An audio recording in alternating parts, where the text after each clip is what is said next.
ఈ జగన్ కూడా negative energy కావడానికి కారణం ఏంటంటే మొన్న పోయిన టర్మ్లో 5 సంవత్సరాలు సీఎంగా ఉన్నాడు.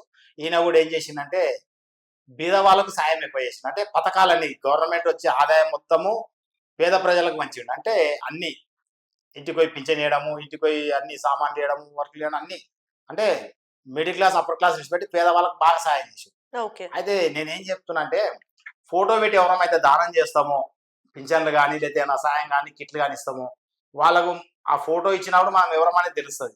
అప్పుడు ఇప్పుడు ఏమవుతుందంటే జనాలకు మన మీద ఒక రకమైన లవ్ ఏర్పడుతుంది. అంటే సార్ మాకు అన్ని ఇస్తుండు, సార్ మమ్మల్ని చూస్తుండు, ఈయన మా కొడుకు లేకపోతే మా నా ఏదో ఒకటి మా సారు గురువు ఏదో అనుకుంటారు. అయితే వాళ్ళు ఏమైతే అంటే సాయం పొందిన వాడు చనిపోతే ఎవరైతే సాయం చేసారో వాళ్ళు గుర్తొస్తారు ఫస్ట్ చనిపోయిన మనిషికి. హ్మ్. ఇప్పుడు మనం చనిపోతే మన ఆత్మ బయటికి వెళ్ళినప్పుడు మనకు ఎవరి మీద లవ్ ఉందో వాళ్ళు గుర్తొస్తారు. చక్కగా ఆ స్పిరిట్ ఏం చేస్తారంటే వాళ్ళ దగ్గరికి వెళ్ళిపోతుంది. అలా జగన్ గారి దగ్గరికి ఈ తెలంగాణ ఆంధ్రప్రదేశ్లో ఉన్న చనిపోయిన యొక్క మనుషుల యొక్క ఆత్మలన్నీ జగన్ గారి దగ్గరికి వచ్చినాయి.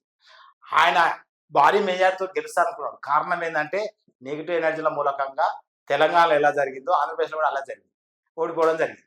అంటే ఆ ఎనర్జీలు బాగా దాడి చేసినాయి. ఆ ఎనర్జీలో ఎఫెక్ట్ ఉంది. ఆ ఎఫెక్ట్ తోటి ఇప్పటికి కూడా ఆయన ఏం చేసినా కానీ సక్సెస్ లో లేడు. ఓకే. కాబట్టి ఇగో నెగిటివ్ ఎనర్జీ ఓపెన్ అవుతుంది. ఆయన ఏం చెప్పినా కానీ ఇబ్బంది అవుతుంది. ఓకే. లాస్ట్ కు చెల్లెలతోటి కుటుంబ సమస్యలలో కూడా లాగబడ్డాడు. హ్మ్. కొట్లాటలు పంచాయతీలు అవుతుంది. అవును.